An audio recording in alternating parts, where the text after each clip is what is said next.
Hello, my most amazing artists. Miss Palavan here to show you how to create a line painting using some black tempera paint and some ideas from our line sculptures that we talked about before. Now, we also talked about, when we made our Larry the Line poem, about different types of lines. So on this paper here, it gives you some examples of lines, and we're going to copy just a couple of them onto our paper when we are painting today. So first I'm going to get my paintbrush ready. Oops. It's right here. My paper is going to be turned so it is vertical, which means up and down. And I'm going to hold my brush just like my pencil. There's a little gripper here that helps you show where your hand should go. I'm going to dip my paintbrush in my black paint.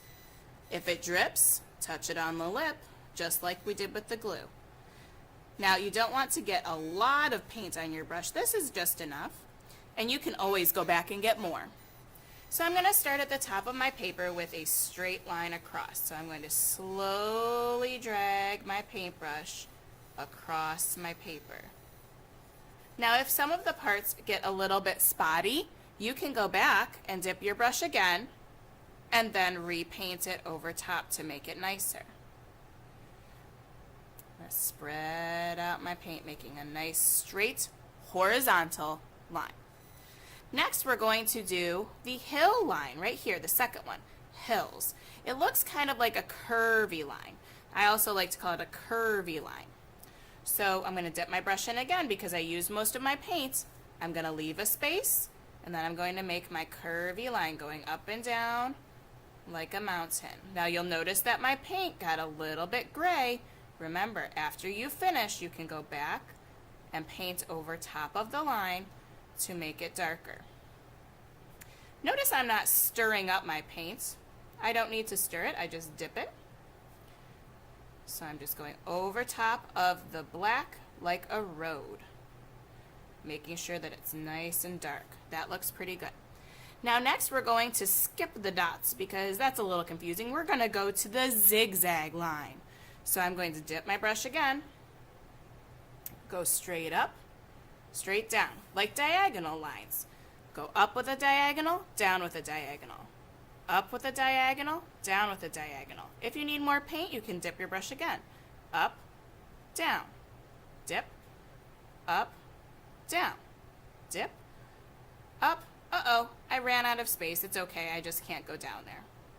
So I'm just spreading out my paint, making sure my lines are nice and dark and nice and neat. All right. The next line we're going to make is the dashed line. It's also called a broken line or a dotted line. So I'm going to dip my brush and I'm going to go across and pick up my brush, leave a space. Across, pick up my brush, leave a space. Across, pick up my brush, leave a space. Across, pick up my brush, leave a space. Across, pick up my brush, leave a space, and across. I need to touch up this one just a little bit. Okay, and we're going to do one more line, and this one is going to be the cloud line. We're going to make the letter U repeatedly like the bottom of a cloud, nice and fluffy. So I'm going to dip my brush, and then I'm going to make a U. U. U. U. Uh-oh, I'm running out of paint. I'm going to dip again. U. U. And U. That one is a half of a U, but it's okay. Now I see this a couple of spots that need touched up. I'm going to go back and put my paints back on top of them. Nice and easy, keeping my brush pointy like a pencil.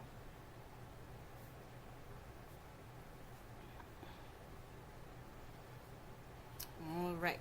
Now I should have 1, 2, 3, 4, 5 black lines on my paper when I am done. I should have a straight line, a hill line or a curvy line, a zigzag line, a dashed line or broken line because it's broken into pieces, and then a cloud line with my U's.